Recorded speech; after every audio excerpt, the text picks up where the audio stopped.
This episode is going to be, to a certain degree, a breakaway from the mold of the other episodes.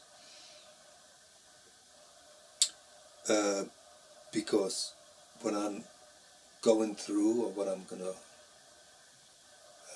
make as the central topic here, it ties in with the rest of the episodes more loosely than everything else. It's almost as if like this episode could be, in principle, a prolegomena for a completely another book or essay, possibly written by someone else, someone more capable. By the end of this episode, by the end of this episode, we will have more questions than answers. But I hope all those questions are fruitful questions. So far, if you have been thinking all the way to this point, that I'm all in for being 100% scientific understanding of the world, that I'm a believer in that, I have to disappoint you. This may come as a surprise for some of you, but as a thinking, existing human, I am fully aware that being human is much more than the scientific understanding of it. And therefore, let me make this very clear. In everything I have stated, I have never made the commitment to, at least for me, somewhat arrogant statement that what can be said about man can only be reduced to what sciences can say about being human.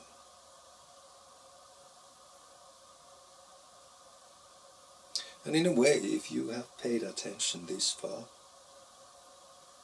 some of the things that I have said in previous episode, all this may not come that much of a big surprise for you.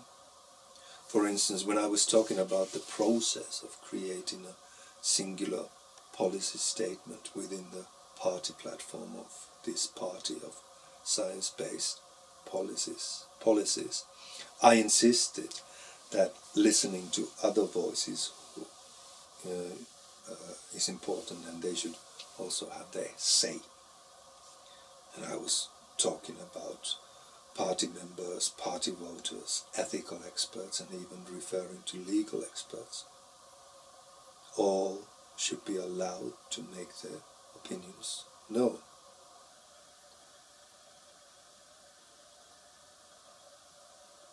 But it's not only that we should allow other human voices to be heard when it comes to understanding humanness. I'm talking about like people like artists, religious leaders, ethical experts. The voice of the non-human actors should also be included in this effort of trying to understand what it means being a human being. What I'm referring here to is artificial intelligence and other types of man-technology immersions. You may have asked by yourself over the course of this essay, why is he so keen on giving sciences even more influence when they already have such huge power in their hands? Because, for instance, if this latest innovation, artificial intelligence, takes over, then there is more of a chance that our future world will be the kind of world in which mankind has lost itself in the enslavement of technological marvels. You may have also asked yourself over the course of this essay, why, if he is a Buddhist, like I said in the first video that I put out there when I introduced myself, why on earth is he only proposing a party of science-based policies instead of trying to create a vision of a party that is based on Buddhist ethos. There is a good reason why I'm doing this, because if I would try to create a party based on my religious affiliations, I would run the risk of bringing what I propose dangerously close to the more murky waters of being just another party based on ideologies. The danger here is not that much just being another party of ideologies. It is being open to the forgetfulness with regards to the core meaning structure that defines these parties of ideologies. That somewhat unconscious strata of chaos, discord, strife and confusion, all of which dwells at the foundations of our democracies. But let's go back to these recent advancements in the web-based technologies. I'm fully aware that by human societies now being introduced to artificial intelligence, we are well on our way to a full-blown crisis with regards to trying to understand human condition. Because the presence of artificial intelligence forces us to start asking questions around the topic of what makes us human beings. From my background of understanding, I'd say, if we want to understand what being human is from the starting point of encountering something unhuman, that is artificial intelligence, we cannot rely on thought forms that are unaware and unreflective with regards to the unsettling core of democracies. And why is this? The signs are already present in our present day societies. If we're not careful, we may end up with the introduction of them. This is all due to the fact that when we have these tech bros creating these systems, artificial intelligence systems, there are signs of in some countries of the world, which are not democratic countries, and I'm not going to mention them by their names, that unless there is awareness of the unsettling core structure of democracies, and men are trusted to toxic rationality and policies of hatred, these tools, whatever the tools are, they could be used to create a very destructive human society, very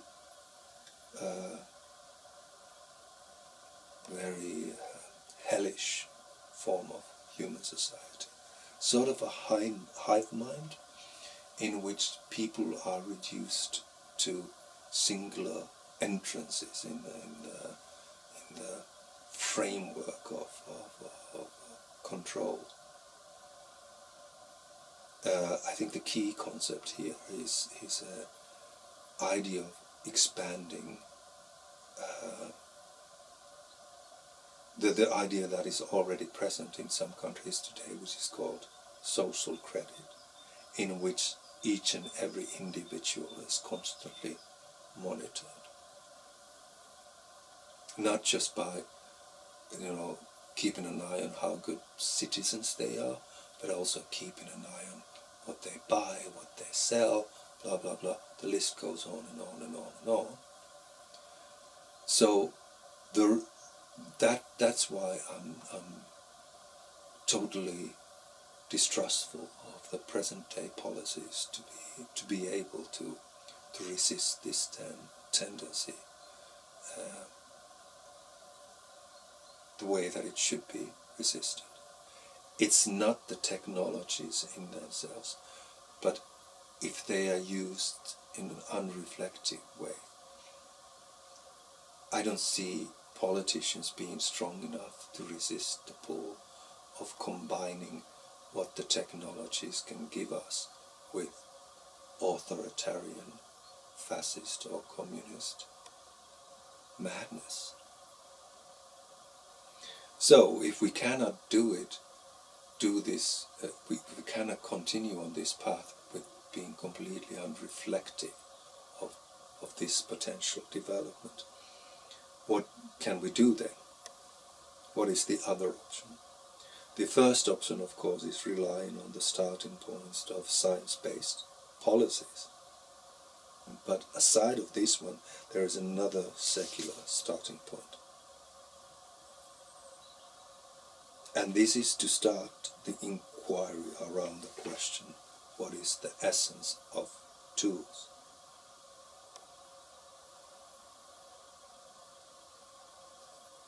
Let's talk about a couple of really concrete examples. Let's say you have a pile of dry wood which you want to cut into smaller blocks of wood so that it's much more easy then to burn them in your fireplace.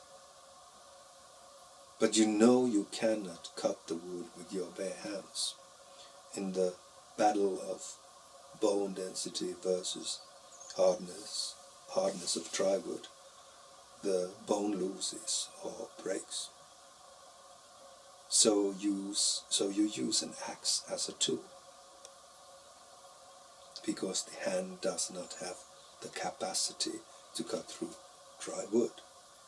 Another example, everyone knows that human eyes have limitations in how much of the wavelengths of light they are capable of seeing.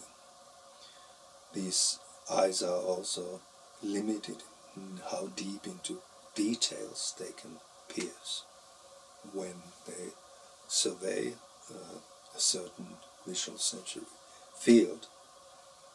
In comparison of this, let's think, for example, the latest space telescope, James Webb Telescope, which is capable of seeing way more deeply into secrets of our universe than what our human eyes are capable of seeing.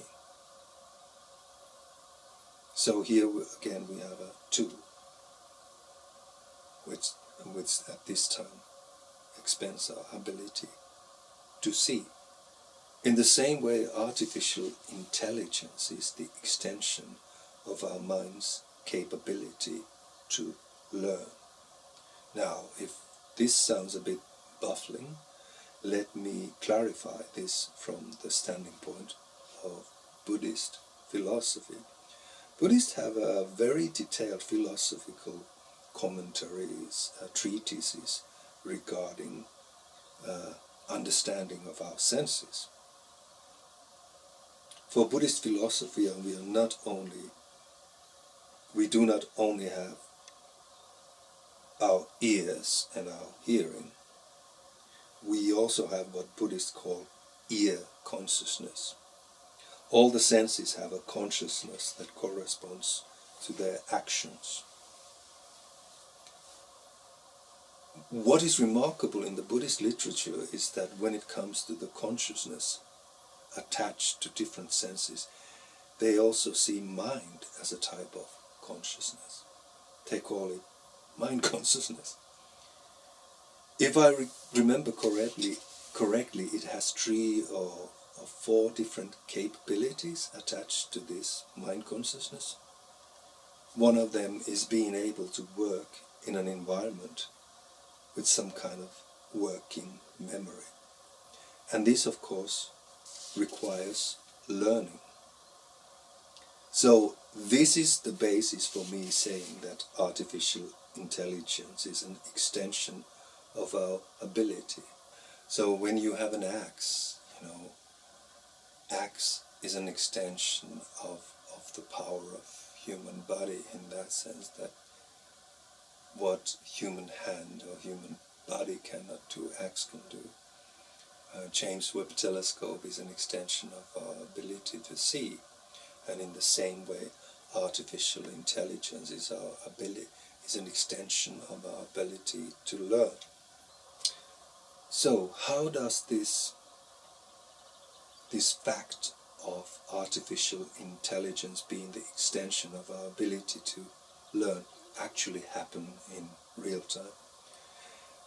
I'm not a computer scientist, and so this is just my basic understanding of the way that this all functions.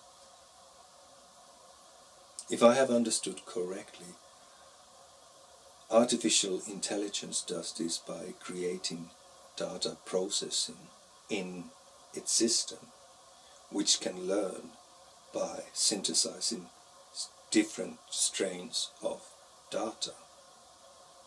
A simple example of this is if you want the artificial intelligence to create an image that combines a rhino and a giraffe. It may come with an image of a thing that has giraffe's head, the neck and the coloring pattern combined with the body shape of a rhino. So in short, it will smash together those two images, and there you have it. But let's get back to more general considerations regarding artificial intelligence. Some say artificial intelligence is soon becoming aware, and it's a monster that can take over the world. I think all of this talk is an overreaction. It is merely another tool, a tool which extends mankind's ability to learn. And if we take this more sober approach, we may also come to the understanding that all of this is actually a boon, a gift of good fortune, because it makes possible for us to see ourselves in the mirror, and the mirror being that we are able to see ourselves as tool-making creatives. Tools have been with us since the dawn of mankind, and yet even today we still have a very limited understanding of what they are all about, or what they tell us about our essence. But enough of that. Let's get back to the starting point of this episode. The party that I'm proposing in this video essay has only one relative in the ecology of current political parties, and that of course is the global network of green parties. In the future, I see it will have much more relatives of similar kind. And as far as I can see it, the way that these other types of close relative parties can come to existence is understanding relating to tools that has to come to place before these similar parties can happen. There has to be some kind of minimal understanding stemming from the field of political philosophy, or even more, if things come closer to my way of thinking, a potential phenomenological understanding relating to tools. This is the condition, these are the conditions that have to come in place before these similar parties can happen. This all sounds probably very vague and speculative, but unfortunately I have to leave it at that, because here we have more questions than answers.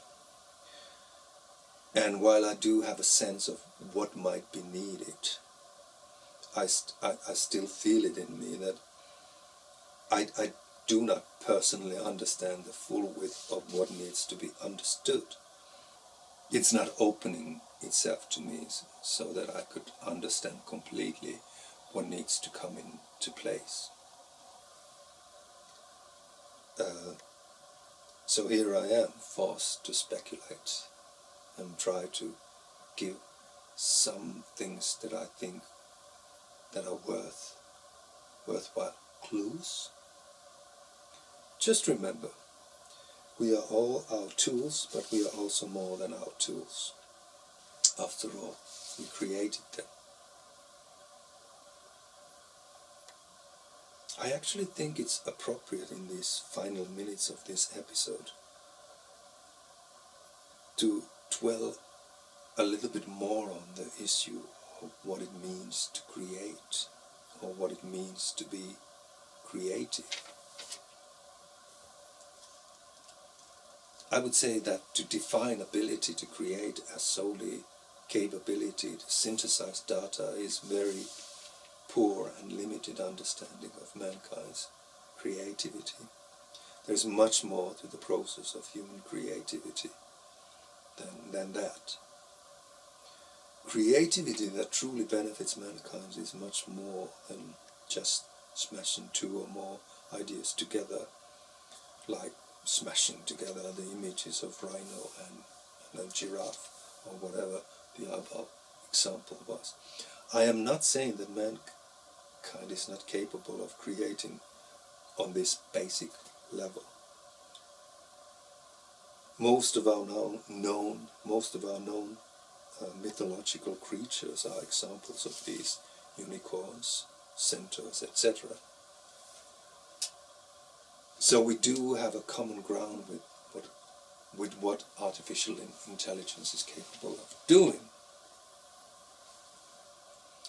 But mankind's true creatives at the top of their game far exceed this ability. Their high-value creativity forces those who marvel it to a situation of, oh, I never thought of that before. They force them to an event that shakes them to the core, both individually and collectively. And no artificial intelligence can ever capture the core of this type of creativity. And also, this creativity is tactical or strategic. And what I mean by this is that the true creativity forces us to see in radically new ways, both individually and collectively. There is this deep sense of strategic timeliness in it, with how it reconfigurates everything that has gone before. Everyone knows Aristotle's famous quote, "Man is a political animal," which still today holds true, because it states that man has this innate propensity to engage in acts of influence in cooperation with fellow humans. That means with other members of the community. But there is also a forgotten dimension in this statement, the dimension that is mostly forgotten when it is mentioned. And that is the fact that he actually connects this statement to logos semantikos, or discourse. And how he does it is that he states that logos semantikos is the discourse through which what is harmful or what is advantageous is revealed. So this statement only starts to make sense. The statement that man is a political animal, it only starts to make sense when you make this connection to logos semantikos. Because that emphasizes the fact that what is advantageous or harmful can be revealed only through political discourse. But coming back to my conversing around the topic of tool,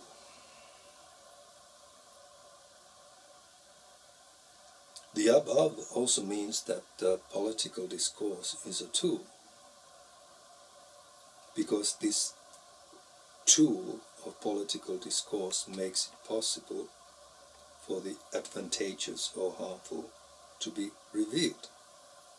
So now it seems we have two tools: the tool of artificial intelligence and the tool of political discourse. But let's leave things here. For anyone who is interested in these questions, I have only two guidelines or suggestions. Firstly, artificial intelligence is merely a tool which can help us with regards to our ability to learn.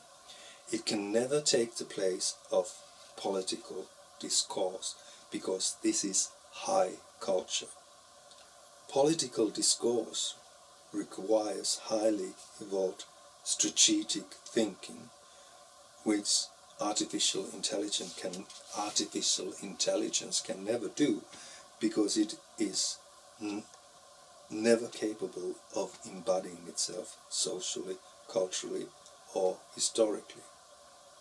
Secondly, as far as I can see, the future of politics is based either on the science-based policies or policies that are based on philosophical understanding that relates to the politics as a tool. And don't just take Aristotle's word for it.